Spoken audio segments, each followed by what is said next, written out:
Bismillah, assalamualaikum warahmatullahi wabarakatuh. Alhamdulillah, salatu wassalamu ala rasulillah wa ala alihi wa sahbihi wa sallama taslima. Nah, pada pertemuan sebelumnya kita sudah menyinggung tentang permasalahan sutroh, di mana sutroh ini adalah sunnah muakkadah bagi mereka yang ingin menegakkan sholat.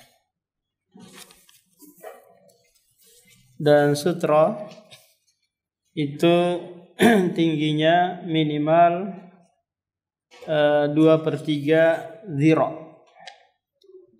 Kalau 1 dhira itu 30 cm, berarti 2/3-nya berapa Pak Joko?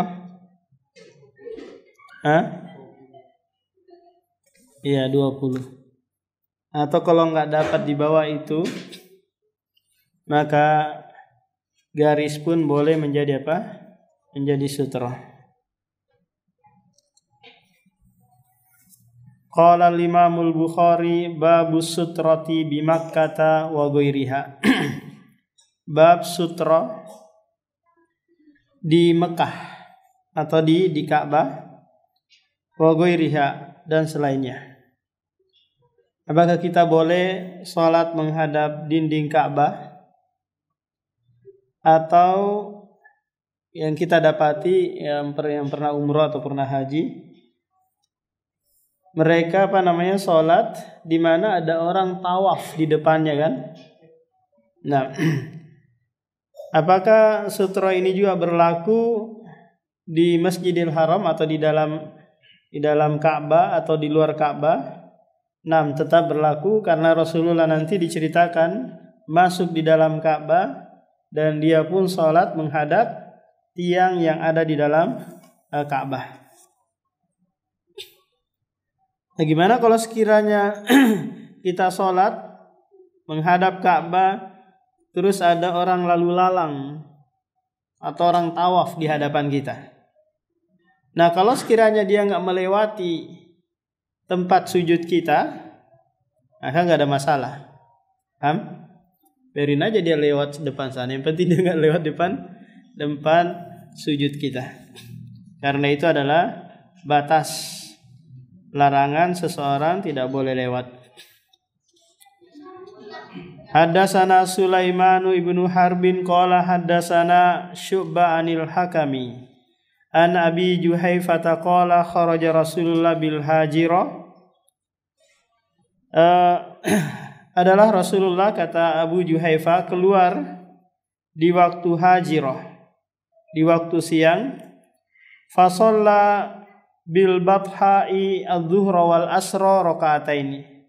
Lalu dia salat di daerah yang bernama Al-Batha, asar 2 rakaat, duhur juga 2 rakaat.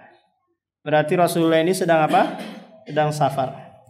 Wa nasaba baina yadai anazatan. Lantas dia menancapkan di hadapannya itu tongkat kecil. Wa tawaddaa. Lalu dia wudu. Faja'alan nasu yatamassahuna biwadu'ihi. Lantas manusia berlomba-lomba menada bekas wudu Rasulullah, kemudian mengusapkan ke badannya. Ke badan para sahabat. Ini mencari apa? Mencari keberkahan dari asar jasad Rasulullah. Kita sudah pernah singgung mengenai hal ini bahwa ini tidak berlaku pada selain Rasulullah. Apakah sahabat, tabi'in, ulama soleh, itu tidak ada asar dari jasadnya itu keberkahan. Apalagi dari bacaan-bacaan air yang dia jampi-jampi. Ini tidak ada keberkahannya. Babu as-salati ilal ustuwanati. Bab salat menghadap tiang-tiang. Atau apa diterjemahkan di situ? Ini ya, Pilar-pilar. Wa qala Umar al-musalluna ahaqqu bis-sawari minal mutahaddisina ilaiha. Umar berpendapat bahwa orang yang sholat itu lebih berhak menghadap pilar-pilar masjid daripada orang yang sedang ngobrol. Meskipun boleh menjadikan punggung manusia sebagai sutra. Tapi kalau dia ngobrol apalagi masalah politik, akhirnya Enggak konsentrasi. Apalagi hal-hal yang viral Pak Joko ya. Maka enggak fokus, hilang konsentrasinya, terbalik-balik nanti bacaannya. Maka Umar berpendapat lebih baik menghadap ke tiang. Wa ra'a Umar rajulan yusalli baina ustuwanataini fa adnaha ila sariyatin faqala sholli ilaiha. Lantas Umar mempraktekkan hal ini tatkala dia melihat ada orang salat lalu dia dekatkan ke pilar. Kamu salat dekat sini. Paham? Berarti orang ini digeser oleh Umar, dimajukan oleh Umar dalam keadaan salat. Ini juga boleh dipraktekkan kalau ada orang sholat jauh dari sutra, maka bisa didekatkan. Qala haddatsana al-Makki ibnu Ibrahim haddatsana Yazid ibnu Abi Ubadah. Qala kuntu ati ma'a Salama ibnu al-Aqwa fa shalla indal ustuwanati allati indal mushaf. Faqultu ya Aba Muslim, araka tataharras salata inda hadhil ustuwanati? Qala fa inni ra'aitun nabiyya yataharras salata indaha. Ada seorang tabi'in melihat sahabat salat menghadap tiang yang di sampingnya ada tempat menyimpan mushaf. Fakultu, lalu aku berkata kepadanya, ya Aba Muslim. Ini seorang sahabat yang bernama Salama ibnul Aqwa. Aku melihatmu kamu sholat menghadap tiang. Kata Abu Muslim, fa inni ra'aitun nabiyya yataharras salata indaha. Aku melihat Nabi menghadap ke sana di saat dia sholat. Jadi dia mempraktekkan apa yang dilakukan oleh Rasulullah. Haddatsana Qabisatu qala haddatsana Sufyan an Amri ibni Amirin an Anasin qala laqad ra'aitu kibara ashabin nabi yabtadiruna sawariya indal maghrib wa zada Syu'batu an Amri an Anasin hatta yakhruja anin nabi hatta yakhrujan nabiyyu. Kata Anas bin Malik, aku sungguh telah melihat kibar, pembesar-pembesar sahabat Nabi. Mereka sholat mendekati pilar-pilar masjid. Indal maghrib, ketika menjelang datang waktu maghrib. Berarti apa? Sholat apa ini? Mungkin sholat tahiyatul masjid atau sholat yang lainnya. Dan Syu'bah menambahkan dari Anas bahwa mereka sholat seperti itu keadaannya hingga Nabi keluar mengimami mereka sholat maghrib. Babu sholati baina sawari fi ghairi jama'atin.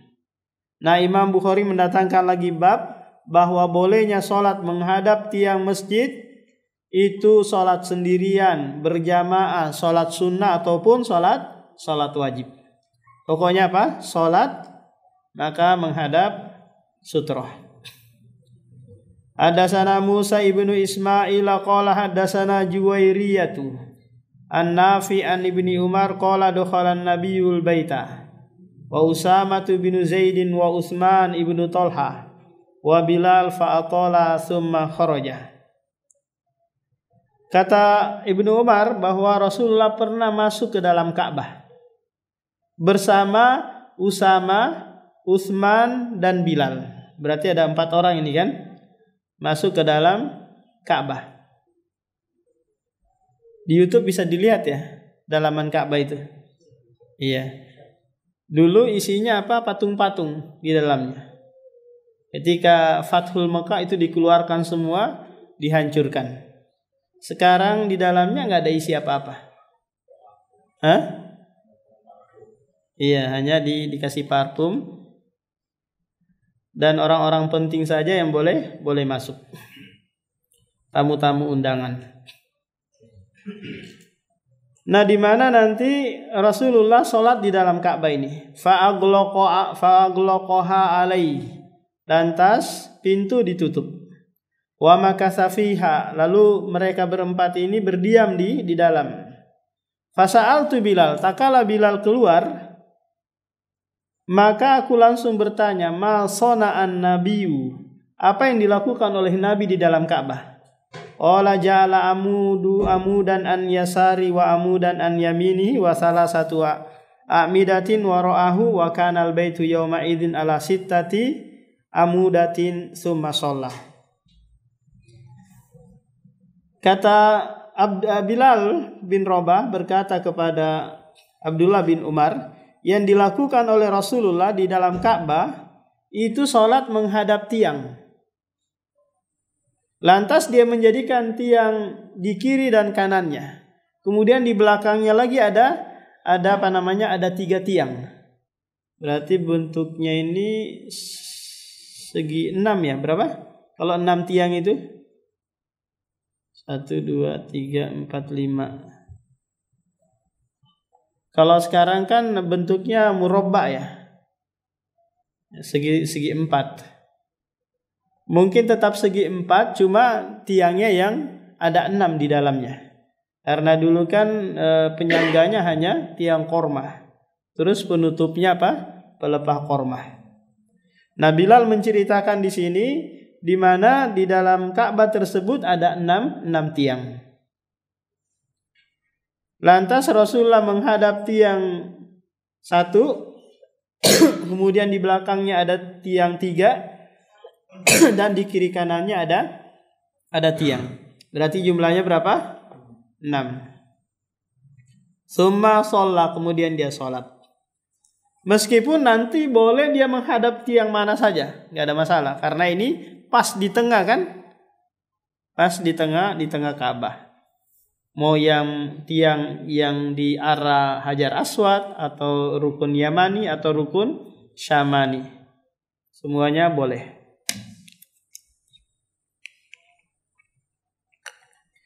Wa qala lana Ismailu haddatsani Malikun wa qala amudaini an yamini. Dalam riwayat yang lain bahwa 2 tiang di sisi kanan beliau. Kalau sebelumnya riwayat yang tadi kita bacakan bahwa 3 tiang di belakang. Kiri kanannya apa? 1 tiang. Nah, ini riwayat yang lain menyebutkan di sisi kanan itu ada 2 tiang. Qala al-Imamul Bukhari haddatsana Ibrahim ibnul Munziri. Qala haddatsana Abu Damrah qala haddatsana Musa ibnu Uqbah. An-Nafi maula Abdullah bin Umar anna Abdullah bin Umar kana idza dakhala al-Ka'bata masya qibala wajhihi. Hina yadkhulu wa ja'ala al-baba qibala dhahrihi famasha hatta yakuna bainahu wa bainal jidar alladhi qibala wajhihi qariban min salasati adru'in shallah yatakhawwa al-makan alladhi akhbara bihi Bilal anna an-nabiyya shalla fihi qala wa laysa ala ahadina ba'sun in shalla fi ayyi nawahin al-baiti sya'ah. Jadi di sini menyebutkan bahwa Abdullah bin Umar ini sholat juga mempraktekkan di mana Rasulullah itu sholat. Sudah pernah kita singgung ini bahwa ini adalah ijtihad Abdullah bin Umar.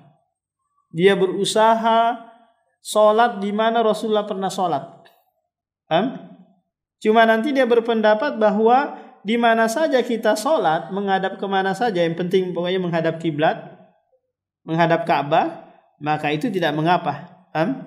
Cuma karena saya kepengen ittiba, mengikuti sunnah Rasulullah sallallahu alaihi wasallam dalam hal ini.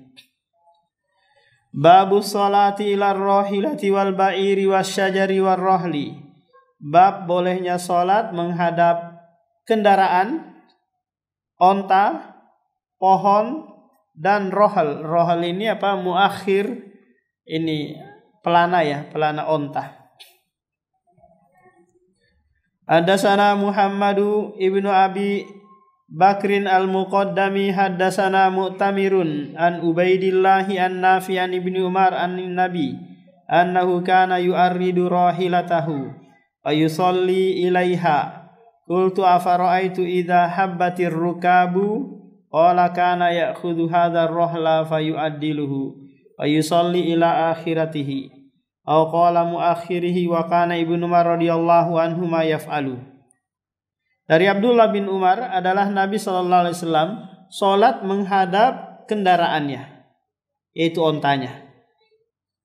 Qultu, lalu aku berkata, afara'aita idza habbatir rikabu?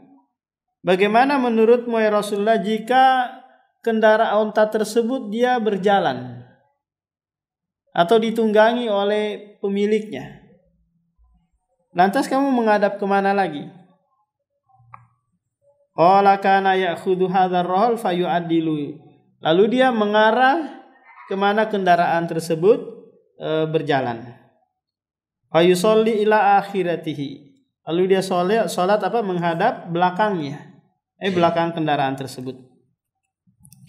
Wa kana Ibnu Umar radhiyallahu dan Abdullah bin Umar melakukan hal ini. Babu as-salati ila sarir. Bab bolehnya salat menghadap ranjang. Kita tahu bahwa kamar-kamar istri-istri Rasulullah itu sangat sempit, ya, tidak sebesar atau seluas rumah, tapi sempit. Dia hanyalah hujurat, hanyalah kamar-kamar untuk istri-istri. Sehingga terkadang nanti dijadikan ranjang itu sebagai sebagai sutroh. Enggak ada ruangan tersendiri tempat tempat sholat.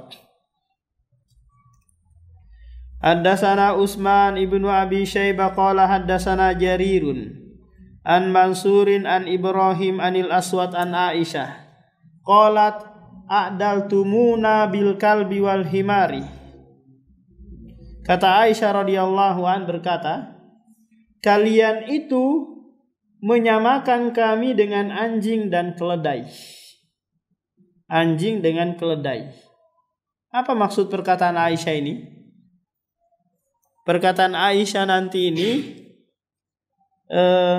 karena nanti ada hadis yang diriwayatkan oleh sahabat yang lain bahwa yang memotong sholatnya orang adalah ketika lewat di hadapannya anjing hitam, kemudian perempuan yang sudah balik dan keledai. 3 hal ini kan. Tapi ini tidak didengar oleh Aisyah, sehingga dia mengingkari dengan sama juga tak kala sahabat yang lain menceritakan bahwa Rasulullah itu kencing berdiri. Sahabat ini melihat Rasulullah kencing berdiri. Apa kata Aisyah? Kalau ada yang menceritakan kalian Rasulullah kencing berdiri, maka mereka telah berdusta. Luar biasa ini kan. Mereka telah berdusta atas nama Rasulullah. Gimana ini? Sahabat meriwayatkan ini, Aisyah meriwayatkan ini. Ya, karena Aisyah itu melihat apa yang ada di dalam rumah. Dia nggak pernah lihat Rasulullah kencing berdiri di dalam rumah. Dia hanya melihat kencing dalam pemahaman dia. Maka Rasulullah Aisyah di sini mengingkari keras pendapat yang mengatakan bahwa orang yang sholat itu bisa dipotong dengan dengan keledai, anjing dan perempuan. Lantas bagaimana ini? Karena dua-duanya hadisnya sahih. Hadis tentang tadi itu sahih, hadis Aisyah juga ini sahih. Sama-sama diriwayatkan di dalam kitab Al-Imam Bukhari ini. Lantas penggabungannya adalah bahwa makna yaqta'u di situ ada 2 kemungkinan. Kemungkinan yang pertama memutus atau mengurangi kekhusyuan. Coba bayangkan Pak, kalau perempuan lewat di hadapan kita terus nggak pakai kerudung lagi, pasti akan mengurangi, menghilangkan konsentrasi. Apalagi yang lewat artis kan, luar biasa. Nah, Pasti akan apa? Pasti akan mengurangi konsentrasi kita. Akhirnya apa? Kita terpalingkan kepada yang lain. Demikian juga anjing. Tapi di sini terkhusus pada anjing hitam. Tidak ada warna yang lain pada kulitnya, pada bulunya. Ditanyakan hal itu kepada Rasulullah, kenapa? Apa bedanya anjing hitam dengan anjing yang lain? Maka kata Rasulullah, anjing hitam tersebut adalah syaitan. Kemudian yang ketiga adalah keledai. Nah, ini yang pertama, Pak. Yaqta di situ adalah memotong atau memutus kekhusyuan. Makna yang kedua, memotong maknanya adalah memotong, mengurangi pahala. Sehingga kita bisa mengambil kesimpulan bahwa jika ada seorang yang lewat, perempuan yang lewat di hadapan kita sholat, maka ini tidak membatalkan sholat. Paham? Tidak membatalkan sholat.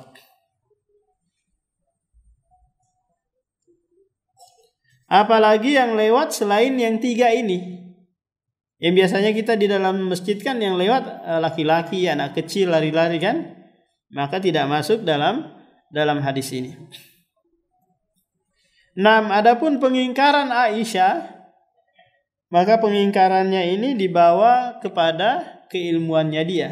Karena dia pernah berbaring sementara dia dengan arah kiblat itu di tengah-tengah. Rasulullah sholat, kemudian dia ada di tengah antara Rasulullah dengan arah kiblat. Fa'idha sajada gomazani, apabila dia sujud, dia menyentuh kakiku. Akhirnya apa? Akhirnya aku tekuk lagi kakiku. Ketika dia bangkit naik berdiri, basattuha, aku julurkan lagi kakiku. Tapi kata Aisyah nanti bahwa wal buyutu yauma idzin laisa fiha al-masabi, di mana rumah-rumah pada waktu itu tidak ada lampu-lampu. Ya, belum seterang seperti ini. Paling ada lampu togok. Apa itu lampu togok? Ya, ada sumbu-sumbunya itu ya. Nah, itu dimatikan sebelum Sebelum tidur. Karena bahaya bisa bisa kebakaran. Nah, ini kesimpulannya, dua hadis yang ada kemungkinan kontradiksi. Laqad ra'aituni muttaji'atan ala sariri. Kemudian Aisyah berdalil bahwa Rasulullah melihat aku tidur di atas ranjang. Fayaji'un nabiyyu, lalu Nabi sallallahu alaihi wasallam datang. Fayatabassatu as-sarir, lalu dia menjadikan ranjang tersebut di tengah, antara dia dengan dengan kiblat. Fa akraha an asnahahu fa ansallu min kibali rijlis sariri hatta ansallu min lihafi.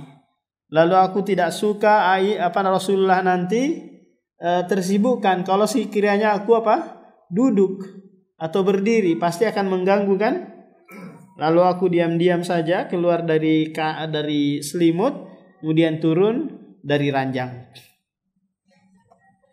Waradda Ibnu Umar fi tasyahhudi wa fil Ka'bati wa qala inna abi babu yaruddul musalliman marra baina yadayhi.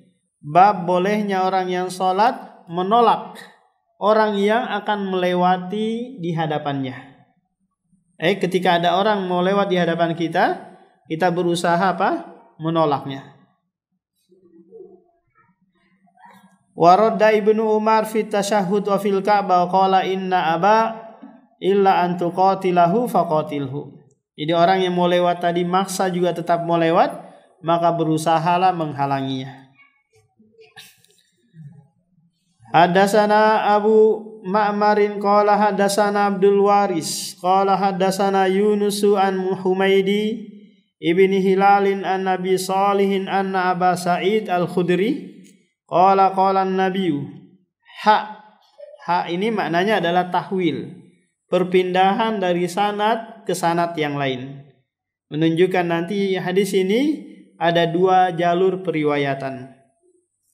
Haddatsana Adamu ibnu Abi Iyasin qala haddatsana Sulaimanu ibnul Mughirati qala haddatsana Humaidu ibnu Hilalin al-Adawi qala haddatsana Abu Shalih as-Sammanu qala ra'aitu Aba Sa'idil Khudri fi yaumi Jum'atin. Kata Abu Shalih, aku melihat Abu Sa'id Al-Khudri, seorang sahabat, salat di hari Jumat. Yusolli ila syai'in yasturuhu minan nas. Dia salat menghadap sesuatu yang menghalangi manusia lewat. Fa'arada syabun min bani Abi Mu'aitin ayyajtaza baina yadayhi. Lantas ada pemuda dari kabilah Abi Mu'ait ingin lewat di hadapannya. Fadafa Abu Sa'id fi sodri. Lalu Abu Sa'id menahan dadanya dengan tangannya. Fanadara syabu. Lantas pemuda itu melihat kepada Abu Sa'id, seakan-akan mengingkari hal ini. Falamnya jide masagon. Sementara pemuda ini tidak melewati jalan kecuali harus melewati di depannya Abu Sa'id. Fa'ada liyajtaza. Lantas dia berusaha lagi mau lewat, ditahan lagi lebih keras oleh Abu Sa'id. Fadafa Abu Sa'idin asyadda minal ula. Lalu Abu Sa'id menahan lebih keras lagi daripada yang pertama. Fanala min Abi Sa'idin. Kemudian dia mendapatkan sikap tegas dan keras dari Abu Sa'id. Tsumma dakhala ala Marwan. Kemudian pemuda tadi itu melapor ke raja yang bernama Marwan. Fasyaka ilaihi. Lantas melaporkan hal itu kepadanya. Wa dakhala Abu Sa'id khalfahu ala Marwan. Lalu Abu Sa'id datang menghadap Marwan. Faqala ma laka wa li ibni akhika ya Abu Sa'id. Kenapa engkau dengan anak saudaramu wahai Abu Sa'id? Lantas Abu Sa'id berdalil dengan hadis Rasulullah, yaqulu idza shalla ahadukum ila syai'in yasturu minan nas fa arada ahadun ayyajtaza baina yadayhi falyadfa'hu. Fa in aba falyuqatilhu fa innama huwa syaiton. Jika kamu sudah sholat menghadap sutroh, lantas ada seseorang yang mau lewat, maka tolaklah. Halangilah dia untuk lewat. Jika dia enggak mau, falyuqatil, maka hendaklah memeranginya. Memerangi dengan apa? Dengan pedang, senjata? Enggak, berusaha menghalau dia semaksimal mungkin. Enggak. Fa innama huwa syaiton. Sesungguhnya dia adalah syaiton. Syaiton dari kalangan apa ini? Dari kalangan manusia. Bukan dari kalangan jin. Babu ismil mari baina yadail musalli. Bab dosa orang yang lewat di hadapan orang yang sholat. Jadi dosanya besar, sehingga lebih baik nanti kata Rasulullah dia berdiam, nunggu sampai orang itu selesai sholat baru dia lewat. Qala haddatsana Abdullah bin Yusuf qala akhbarana Malik an bin Nadri maula Umar bin Abdullah an Bisra bin Sa'id an Zaid bin Khalid arsalahu ila Abi Juhaimin. Bahwa ada seorang tabi'in mengirim surat kepada Abu Juhaim, seorang sahabat, tentang sesuatu yang dia dengar dari Rasulullah tentang orang yang lewat di hadapan orang yang sholat. Faqala Abu Juhaim, lalu Abu Juhaim berkata, lau ya'lamu, Rasulullah bersabda, lau ya'lamu, seandainya orang yang lewat itu tahu, madza alaihi, dosa apa yang dia akan terima, lakana ayyaki fa arba'ina khairul lahu min ayyamurra baina yadai, maka dia berdiam selama 40 tahun atau 40 bulan atau 40 hari, itu lebih baik baginya daripada dia lewat. Qala Abu Nadri la adri, aku tidak tahu. Arba'ina yawman aw syahron aw sana. Apakah 40 tahun, 40 bulan ataukah 40 hari? Yang jelasnya apa? Dia berdosa. Kenapa kira-kira dia berdosa? Pak Joko? Kenapa? Kenapa dia dianggap berdosa? Karena dia mengganggu konsentrasi orang yang sholat. Mengganggu konsentrasi orang yang sholat. Jangankan lewat, zikir saja, ya zikir nih, ada orang sholat itu ditegur oleh Rasulullah Sallallahu Alaihi Wasallam. Orang yang zikir yang besar-besar suaranya gitu, antara ada orang sholat di masjid tersebut, ini ditegur. La tu'dzul mu'minin, jangan kalian menyakiti mukmin yang lain. Apa, dari sisi apa dia menyakiti ini? Membuat orang yang sholat itu tashwish, kacau pikirannya. Bacaannya juga nggak teratur sudah. Kenapa? Karena nggak konsen. Ada hal lain yang didengar. Apalagi masalah politik Anies dan Muhaimin yang dia dengarkan.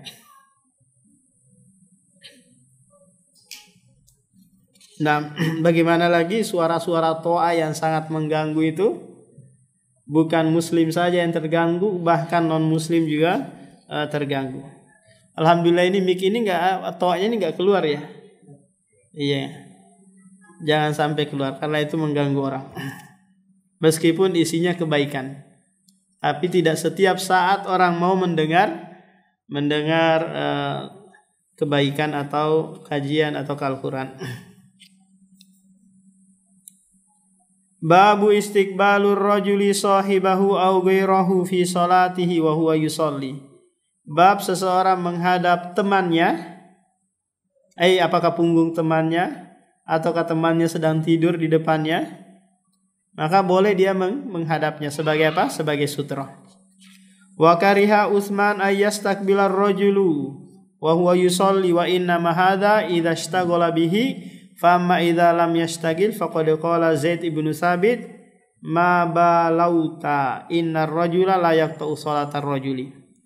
Jadi Utsman bin Affan membenci seseorang yang sholat menghadap punggung orang. Wa inna ma hadza, dia menganggap bahwa hal ini kalau tidak ada yang lain. Paham? Kalau sekiranya nggak ada yang lain baru boleh. Tapi kalau ada tiang, ada kayu, ada tirai, maka ini lebih utama kata Utsman. Tapi kata sahabat yang lain bahwa orang tersebut juga tidak bisa memotong atau memutus sholat. Yang hanya bisa memotong yang kita sebutkan sebelumnya itu 4 hal. 3 hal. Hadasana Ismailu ibnu Khalilin, hadasana Ali bin Mushirin anil A'mash an Muslimin ya'ni bin Subaihin an Masrukin an Aisyata annahu dzukira indaha ma yaqta'us shalah faqalu yaqta'uha al-kalbu wal himaru wal mar'ah. Jadi tak kala disebutkan kepada Aisyah radhiyallahu an ma yaqta'us shalah, apa yang memutus salat. Faqalu, lalu sebagian sahabat, kebanyakan sahabat menjawab yaqta'uha al-qalbu, anjing yang memutus salatnya seseorang, kemudian keledai dan perempuan yang sudah balik. Berarti ini hadisnya sahih juga kan? Qalat laqad ja'altumuna kilaban, sungguh kalian telah menjadikan kami ini sama seperti anjing. Laqad ra'aitun nabiyya yusolli wa inni labainahu wa bainal qiblah. Sungguh Nabi SAW, aku melihat Nabi sholat, sementara aku dengan arah kiblat itu di tengah-tengahnya dia. Wa ana muttaji'atun ala sariri, sementara aku tidur di atas ranjang. Fatakunu li al-hajah fakarahu an astakbilahu fa ansallu insalan. Lalu ketika aku ada hajat, Aku nggak mau berdiri ataukah duduk karena takut mengganggu apa? Rasulullah yang sedang sholat menghadapku. Fa ansalu insalan, lalu aku diam-diam turun dari ranjang tersebut. Nah, ini sudah kita jelaskan tadi bahwa Aisyah mengingkari sahabat yang lain karena sesuai dengan tingkat keilmuannya dia yang merasakan seperti itu, akhirnya dia berpendapat juga seperti itu. Nah, terkadang ijtihad sahabat itu berbeda-beda karena tingkat keilmuan yang berbeda-beda, juga tingkat hadis yang sampai juga kepadanya berbeda-beda. Sehingga di sini butuh apa? Butuh fuqaha yang menggabungkan antara dua permasalahan ini. Babu sholati khalfan naim, bab bolehnya sholat di belakang orang yang tidur. Haddatsana Musaddadun qala haddatsana Yahya qala haddatsana Hisham qala haddatsani abi an Aisyah qala kana an-nabiyyu sholli wa ana raqidatun. Kata Aisyah adalah Nabi sholat sementara aku tidur di hadapannya. Fa idza arada ayyutira ay qadhani fa utarattu. Jika dia ingin witir, maka dia membangunkanku, lantas aku juga witir. Babu tatawwi khalfal mar'ati, bab bolehnya sholat sunnah di belakang perempuan. Haddatsana Abdullah bin Yusuf qala akhbarana Malikun an Nabi Nadri maula Umar ibn Ubaidillah an Nabi Salamah ibn Abdurrahman an Aisyata zaujin Nabi annaha qalat kuntu anamu baina yaday Rasulullah. Dulu aku tidur di hadapan Rasulullah. Warijlai fi kiblati, sementara kedua kakiku di arah kiblatnya. Kira-kira gimana gambaran ini Pak Joko? Fa idza sajada gomazani, jika dia sujud dia menyentuh kakiku. Faqabattu rijlai, lantas aku menekuk kedua kakiku. Fa idza qama basattuhuma, jika dia berdiri aku luruskan lagi. Qalat wal buyutu yauma idzin laisa fiha masabi. Gimana gambarannya nih Pak Joko? Coba. Pak Joko kepalanya ke sana. Pak Iman sholat. Iya. Jadi saking apa? Saking sempitnya kamar istri Rasulullah. Jadi nggak bisa menghadap begini, melentang gini. Jadi kakinya ke sana, kepalanya ke sana. Jadi Rasulullah di situ, kiblatnya arah sini. Nah, demikian Pak. Ada yang mau ditanyakan sebelum kita tutup?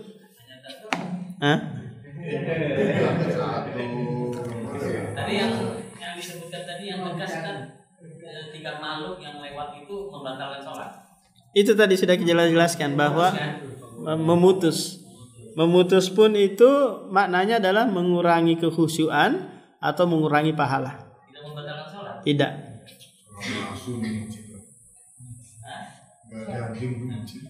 Terus satu lagi kan? Kalau kita sholat kan rukun sholat itu kan termasuk menghadap kiblat kan termasuk rukun kan? Itu syarat. Iya. Kalau kita tidak menghadap kiblat batal. Batal kalau sekiranya dia sengaja. Kalau sekiranya dia dalam keadaan uzur di penjara, dia nggak ada ruangan cahaya gitu. Terus nggak ada juga yang informasikan arah kiblat, dia sholat menurut prasangkanya dia. Kalau yang sakit banget biasanya yang di belakang itu paling makhluk. Terus yang sakit sudah selesai. Iya. Yang asli kan belum selesai. Terus yang belakang ini pada berdirian semua. Pada berdirian. Iya. Mungkin dia bisa maju kalau sekiranya nggak terlalu jauh jaraknya, Pak. Atau ke sampingnya dikit kalau sekiranya ada di sampingnya masih duduk.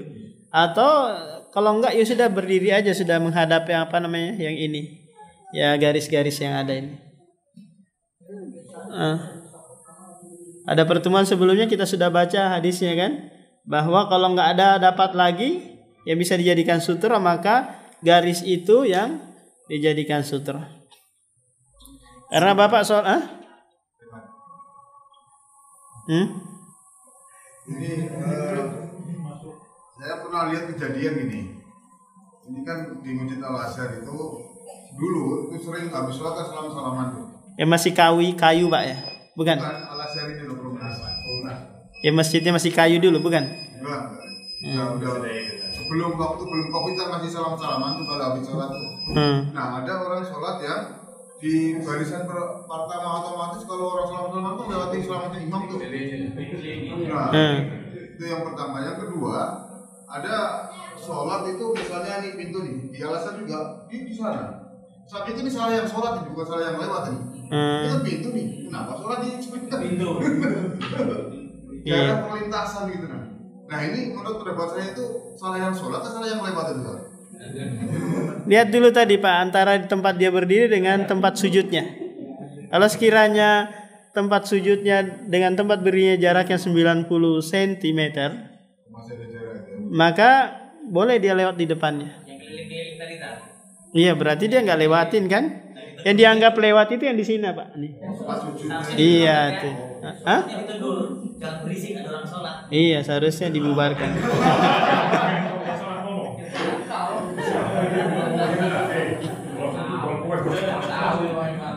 Nah, demikian subhanakallahumma wa bihamdika asyhadu an la ilaha illa anta astaghfiruka wa atubu ilaik.